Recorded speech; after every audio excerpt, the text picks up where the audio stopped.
Salve galera, tudo bem? Primeiramente espero que todos estejam bem nos seus respectivos isolamentos sociais, viver esse momento aí pandêmico que torcemos aí que passe o mais rápido possível.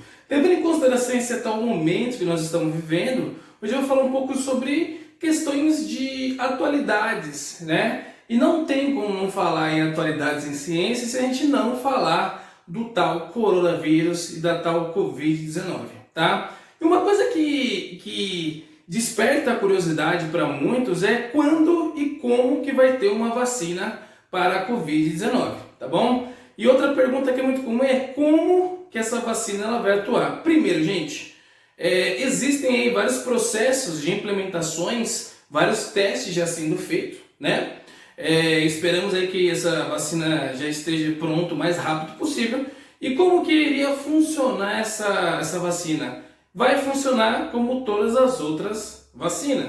E o meu objetivo nessa aula aqui é falar como que vai funcionar, como que funciona uma vacina, tá bom? Primeiro, gente, a vacina, ela tem aí alguns conceitos que são simples, né? Mas antes de falar da vacina propriamente dita, vamos falar um pouco da história da vacina. Primeiro, já existem relatos da vacina lá na China, né, no século XIV, no século XV, e o principal catalisador da vacina foi uma doença chamada varíola. Varíola, para quem não sabe, vou pôr a imagem aqui, ela é uma doença onde causa várias ulcerações na pele. O que é isso? Várias feridas. Então pode ser feridas no rosto, feridas no braço, pode se espalhar pelo corpo inteiro, pode ter processos internos também. E geralmente essa ferida ela não cicatriza com muita facilidade. Então as pessoas acabam morrendo aí de inflamações, infecções contínuas, tá? Muito bem, o que o pessoal fazia? Na China, o pessoal pegava aquela casquinha da ferida, triturava e soprava. Então soprava no rosto, na pele e via que aquela infecção, aquela ferida diminuía e alguns casos podendo até se curar. Então rotulou-se aquele ditado que só cura o mal com outro mal, né? E aí a vacina ela foi catalisada nos seus processos a nível de soro e tudo que a gente conhece no século XVIII, né? A Inglaterra, necessariamente a cidade de Londres, sofreu muito com uma epidemia de varíola. E aí um médico bem conceituado na época e radical também para os processos de medicina, chamado Edward Jenner, ele ouviu boatos que a varíola bovina, pessoas que tinham contato com a varíola bovina, tinham resistência a pegar a varíola humana. E aí ele ouvindo esses detalhes, esses conceitos, o que ele fez? Ele foi totalmente extremista. Ele pegou um menino de 8 anos, que tinha varíola, e ele pegou secreções da varíola bovina e secreções da varíola humana e inoculou na ferida desse menino. E ele percebeu que gradativamente essa ferida estava se fechando, até que o menino foi completamente curado. Se fosse hoje para os padrões de medicina, esse médico teria sido banido, né, de exercer a medicina, mas a audácia dele fez com que a gente entendesse esses conceitos de vacina, essa sensibilização do sistema imunológico. Tudo bem? Muito bem, então o Edward Jenner foi um grande cara aí, um grande médico que hoje aí, se a gente consegue aí ter resistência a determinadas doenças, esse cara aqui ajudou bastante, tá? Bom, como que funciona? Primeiro, o que a vacina faz? Ela estimula o sistema imunológico. Professor, como estimula? Primeiro, nós temos umas proteínas chamadas anticorpos, que eu vulgarmente chamo de proteínas fofoqueiras. Então, por exemplo, nós temos anticorpos e células de defesa. O conjunto de células de defesa nós chamamos de sistema imunológico. E o que os anticorpos fazem? Os anticorpos têm a função de levar sinalização para as células de defesa. Então é mais ou menos assim, ó.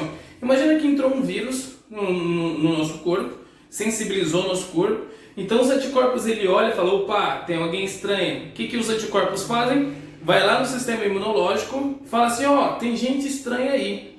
E aí o que os anticorpos fazem? Depois que recebe essa informação, eles vão destruir aquele agente invasor, né, que a gente chama de antígeno. Então essa interação de antígeno e anticorpos ocorre o tempo todo, né? Então os anticorpos são proteínas fofoqueiras, são proteínas que sensibilizam aí o nosso sistema imunológico. Então a vacina, ela tem a função de produzir anticorpos, e nessa produção de anticorpos estimula o sistema imunológico, tá bom? Primeiro, como que ocorre essa estimulação? Geralmente a vacina, o pessoal produz um soro e nesse soro coloca ali agentes patológicos, né? Pode ser vírus, pode ser bactérias atenuadas, fragmentadas, mortos também, isso pode acontecer. E aí quando o nosso corpo recebe esse soro, né, e esse componente, ou a vacina propriamente dita, o nosso corpo ele vai ser estimulado, mas não vai ser infectado. Então, ou seja, a vacina, né, com esses compostos, né, esses vírus ou essas bactérias atenuadas, tem a função de sensibilizar o sistema imunológico. Ou seja, vai sensibilizar o sistema imunológico, e nessa sensibilização vai desenvolver o que a gente chama de memória imunológica. Ou seja, a memória imunológica, a vacina, ela estimula isso. Ou seja, é uma resposta que a gente vai ter para o resto da nossa vida.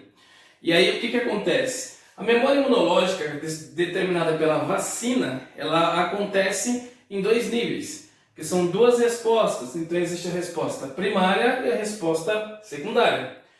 Precisar de olhar aqui que a resposta secundária ela tem uma resposta muito maior e muito mais efetiva. Então mais ou menos assim, ó. Digamos que a pessoa foi lá e tomou uma vacina. Essa vacina ela vai causar o primeiro contato, que é uma resposta mais curtinha, uma resposta menor. Essa resposta menor, já por sua vez, vai estimular a presença de certos anticorpos. Eu coloquei por ilustração, por exemplo, aqui o IgM, tá bom?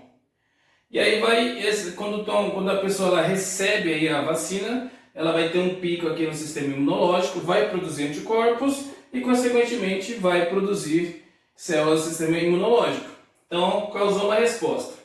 Se porventura essa pessoa ela for infectada novamente por o agente causador, o agente patológico, para aquela vacina em questão, o que vai acontecer? O segundo contato aqui vai estimular uma resposta muito mais efetiva e essa resposta ela vai ser contínua. Então, ou seja, vai ser uma resposta maior, mais efetiva e permanente. Isso acontece com as vacinas, né? Por exemplo, antibióticos. Por que antibiótico não causa isso? O antibiótico não causa memória imunológica. Professor, soro antiofídico também não desperta memória imunológica. Então a diferença da vacina é essa ideia, essas duas palavrinhas aqui, que é a memória imunológica. Tudo bem? E aí, se porventura desenvolver uma vacina para a Covid-19, como que vai funcionar? Então vai ter uma vacina que quando o coronavírus entrar em contato com o sistema imunológico, anticorpos vão ser sensibilizados, vai mandar sinais para o sistema imunológico. E aí o que acontece? Sempre vai ter uma célula específica que vai destruir o coronavírus, né? Então a memória imunológica ela sensibiliza as células específicas que estão preparadas para destruir somente aquele agente etiológico, aquele patógeno e assim por diante, tá bom? Então é isso, beleza, gente? Espero ter sido objetivo. Tentei falar de uma forma não tão técnica para servir mesmo aí como informação aí, vamos dizer, pública, ou seja, de fácil entendimento para todos, tá bom? Desde já, muito obrigado, curte o canal, segue lá também e tamo junto, desde já agradeço, saúde, paz, o resto a gente sempre corre atrás. Fechou, gente? Fiquem com Deus, tchau, tchau.